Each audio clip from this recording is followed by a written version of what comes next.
Good afternoon. I'm Bob Irwin from Fired Up. This is a special edition of Fired Up. We just finished taping a couple of shows today, and we've been looking at all the news. And my friend Attorney Don Green is here in studio, and we just have to lay into some stuff that's going on. The Las Vegas Review-Journal published an interview with City Attorney Brad Jerbick, and I want to read it to you so you will understand what is now going on to gun owners and the right to self-defense. Mr. Jerbick said, I want to get this right, so I'm going to read it right off of here.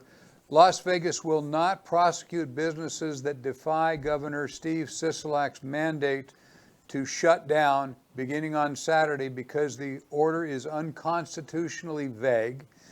At this point in time, there is nothing, I believe, as a city attorney that we can enforce. Jerbick went on to the Review-Journal. Sisolak said earlier Friday he was ordering all non-essential businesses to close until April 16, escalating the directive from Tuesday when he strongly suggested that these businesses close for the next 30 days. He said he will leave it up to local governments to decide the penalties for non-compliance. So basically he has on his own accord, and I believe unlawfully, shut down every gun shop. You know, this show deals with the right to self-defense and guns and things. He has shut down your right to possess a firearm, to buy a firearm, to sell a firearm, to obtain ammunition, et cetera, et cetera. Don Green has been at this all morning. We've been sitting here listening to news reports, and I'm going to just let him fly with this now. I'll comment here and there, but 37-year gun attorney, Donald J. Green. Thank you, Bob. May we have graphic number 2, please? I want to invite Governor Sisolak and his staff and all of the political subdivisions of this state to our independent and unrestrained Nevada legislature, which enacted a law in 2007, especially limiting the Emergency Powers Act here in Nevada. And Nevada Revised Statute, these are the two big points. Nevada Revised Statute 414.15A prohibits the government emergency powers and B, protects your right to sell, transfer, and to store firearms, period.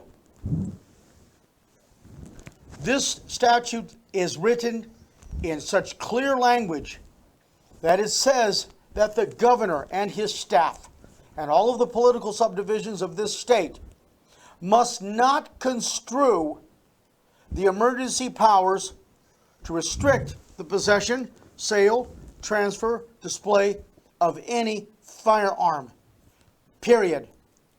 May we have the third graphic? Gun store owners in Nevada, unite. Third graphic, please. This is the Nevada Revised Statute 414.155, and it is entitled Limitations on Emergency Powers Relating to Firearms. That is real clear.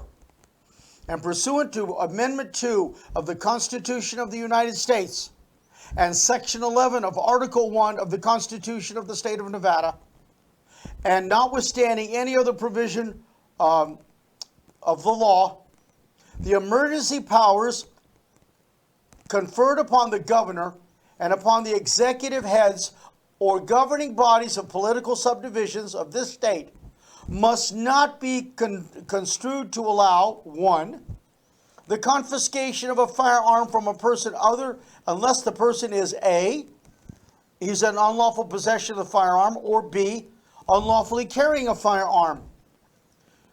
This, for your viewers and your listeners, take notice. Subsection 2. It cannot restrict or must not be construed to allow the imposition of additional restrictions as to the lawful possession, transfer, sale, carrying, storage, or display or use of A, firearms, B, ammunition, C, components of firearms or ammunition. And this was added to the Nevada Revised Statute in 2007.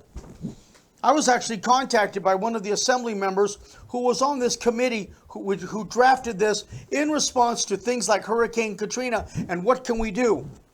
And notice that this statute specifically deals with limitations upon the governor's office in emergency powers as it relates to firearms. Specifically, not cars, not baby clothes, not baby powder, not diapers, not pee-pee pads for dogs, firearms. Next graphic, please. I want to highlight this, Nevada Revised Statute 414.155, which does not contain any exceptions to the governor's power. It specifically limits the government's emergency powers and especially to firearms, protects the right of Nevadans to sell, transfer, display, and store firearms. And subsection 2 of Nevada Revised Statute 414.155 prohibits the imposition of additional restrictions as to the lawful possession, transfer, sale, carrying, storage, or display, or use of firearms, comma, ammunition, comma, or components of firearms of ammunition. And we have the next graphic. Okay. Can we go back to graphic number 3?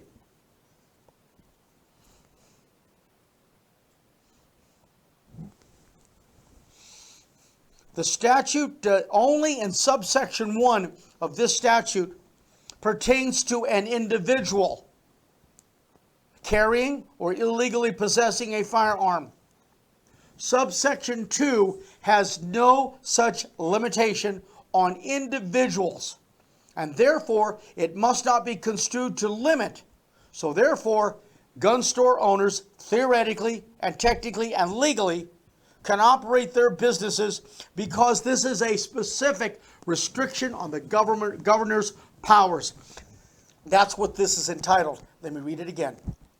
NRS 414.155, limitations on emergency powers relating to firearms, period.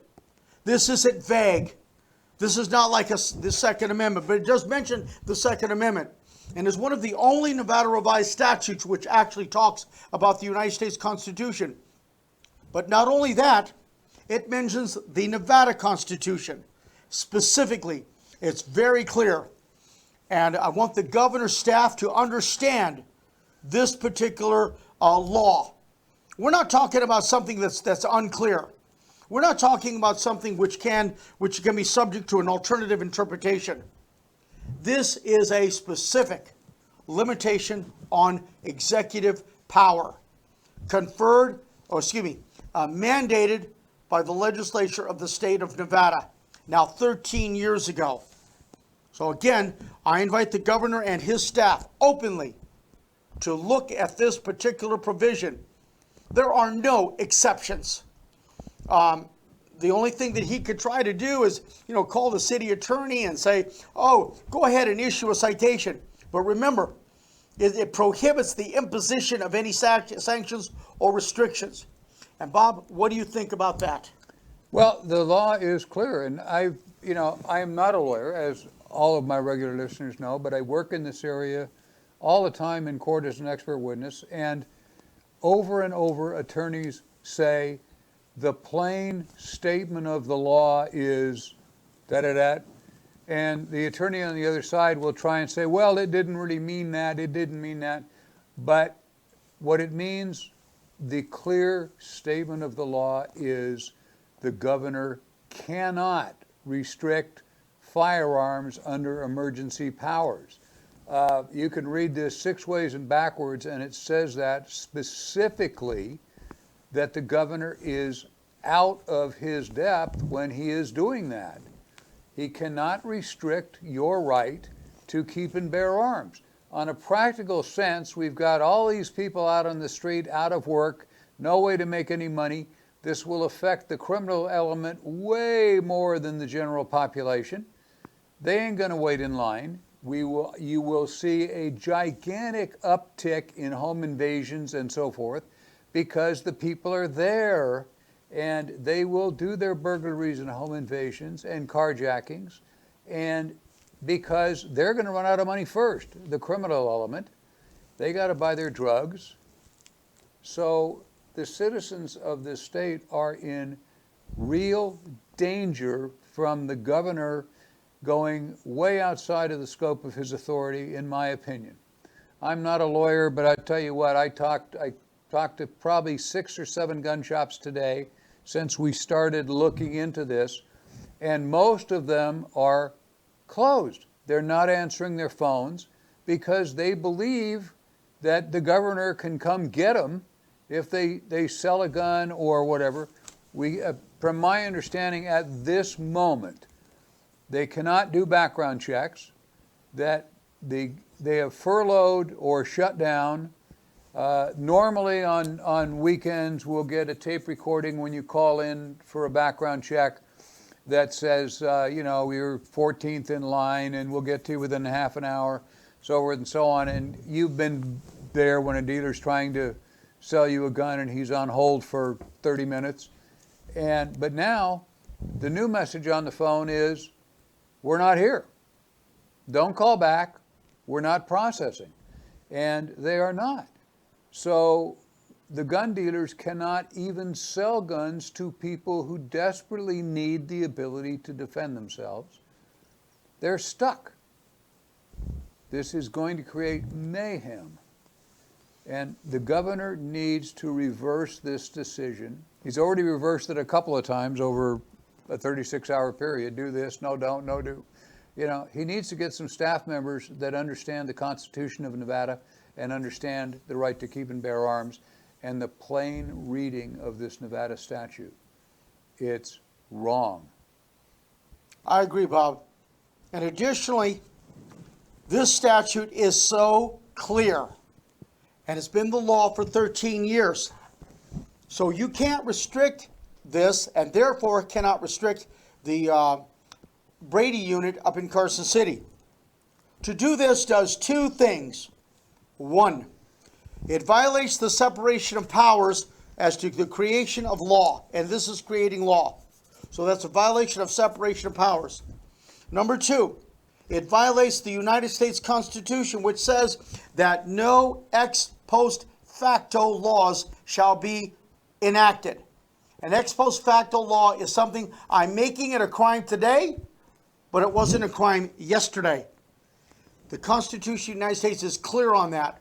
And subsection 7 of Article 5 of the U.S. Constitution says that the U.S. Constitution and the laws and treaties shall be the supreme law of the land. So this order not only is violates separation of powers, it violates the ex post facto clause of the United States Constitution. Third, by the governor saying that he's going to leave appropriate sanctions to the local jurisdictions, he is creating what's known as a bill of attainder. A bill of attainder is the creation of a law which specifically is against you. And to shut down the gun stores using this executive power not only violates the plain meaning of the law, but it violates the United States Constitution on the bill of attainder. May we have graphic number 2, please?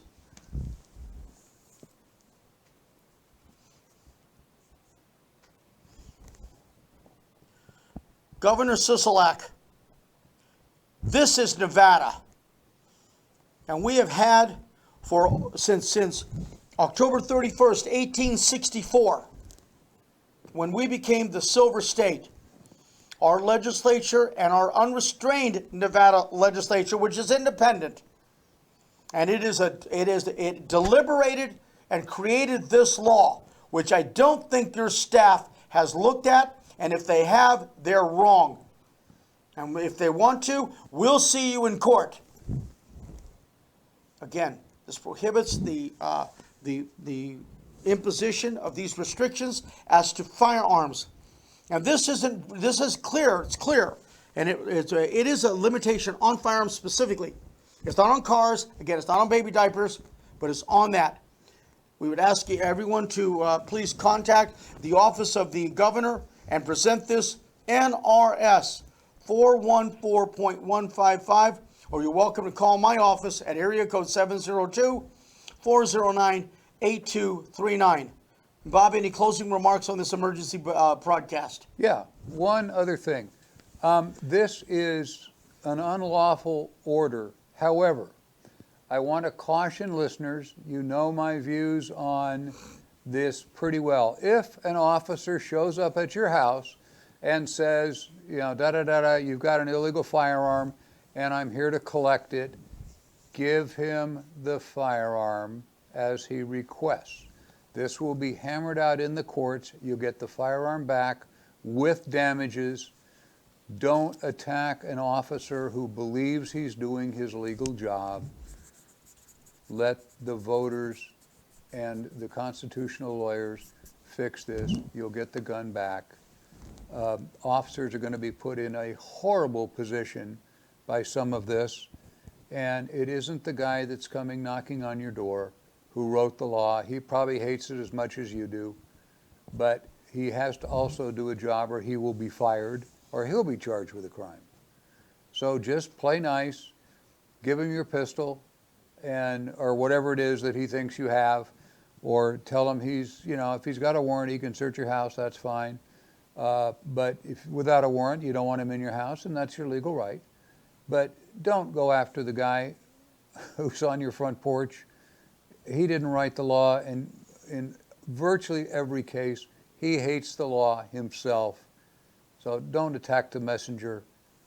Attack the guy who wrote the law or wrote this decision. That is correct. That's it. And I encourage all of you to get a hold of the governor's office, remind them about this statute. Thank you so much. Have a good afternoon.